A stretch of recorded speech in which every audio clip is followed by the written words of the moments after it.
Raising Kingdom Champions is brought to you by Julian Kuehler Ministries and partners. Shalom. I pray you are well. Welcome back to Raising Kingdom Champions. We've been believing God for speaking His word to His people in time and in season. And today I am so privileged and honored and humbled to be with a great friend of mine. For so many years, he's been a friend to myself, my family, and we are covenantly connected.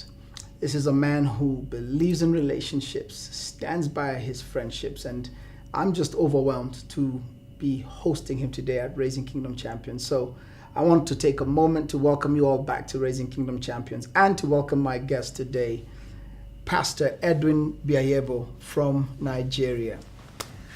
Hi, Pastor Julian. Thank you for making me a part of Raising Kingdom Champions. I'm so excited to be here today. I'm excited to have you. Thank you. Thank you. And welcome to Kenya. Hey, I'm so excited to be back home. You came to Kenya during our winter. It's been so cold.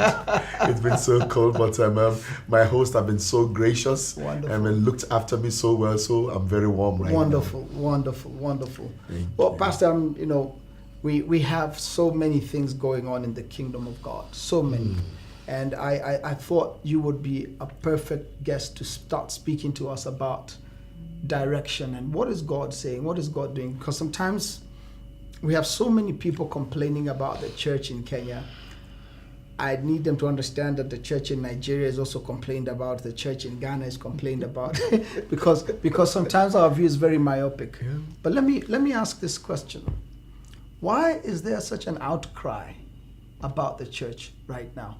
And when I say outcry, not from believers, I believe. Maybe it's from believers or maybe it's from those, but do you find that there could be a disconnect in what's going on between the church and the community because there's such an outcry, or have times just changed? Well, it's not because of the change of times. It's really because people are really becoming more aware of the gap between church and kingdom. Okay. And that's why I love it. I love the name of this program, Raising Kingdom Champions, not Raising Church Champions. Yes. Yeah, because you see, this is where we got it wrong. Jesus, throughout his ministry, kept talking about the gospel of the kingdom, the gospel of the kingdom. Repent ye, for the kingdom of heaven is at hand. Now, the church is just a small entity in the kingdom. The kingdom basically, I mean, if you go through all the great minds whom God has used over the years to speak on this wise, whether it's a Lance Walno, a John Enlow, many of them, so many of them. If you go to all of them, you will realize that kingdom speaks basically about spheres of influence. Yes. The church was not called to be the salt of the church or the light of the church. We're called to be the salt of the earth and the light of the world. Yes. Now, the church is supposed to be what brings taste to a world that is tasteless. It's supposed to be what brings light to a world that is full of darkness. Yes. In other words, the impact of the church is not supposed to be within the four walls of a building.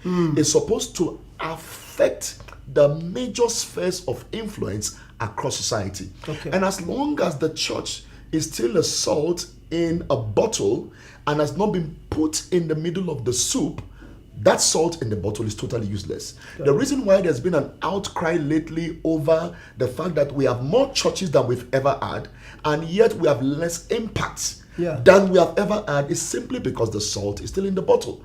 The salt is not being felt in the soup. And as long as it's not being felt in the soup, then people are angry because they are seeing more billboards, they are seeing more buildings, they are seeing more people go to church, and yet they're not seeing the impact. And this is where this program, for me, comes very handy. Raising Kingdom Champions.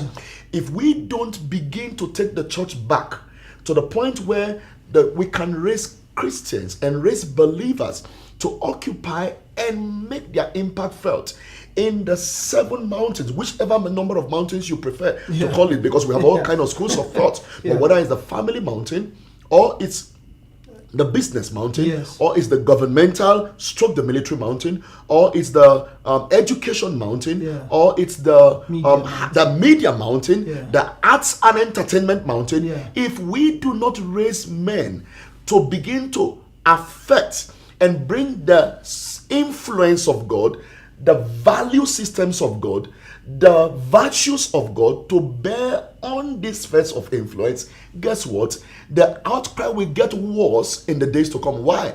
Because knowledge is increasing. The Bible says in the last days, knowledge will multiply. Yeah. People are becoming more aware. And the more aware they become, the more angry they become with the fact that what's going on here? How come these guys are all over the place?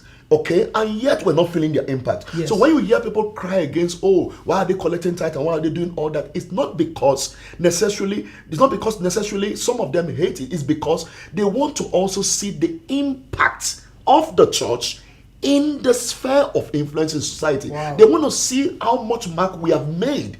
And once the church becomes really proactive in terms of being able to positively impact spheres of influence, bring to bear the values and the virtues of the kingdom, Yes. to bear on this spheres of influence, Yes. guess what?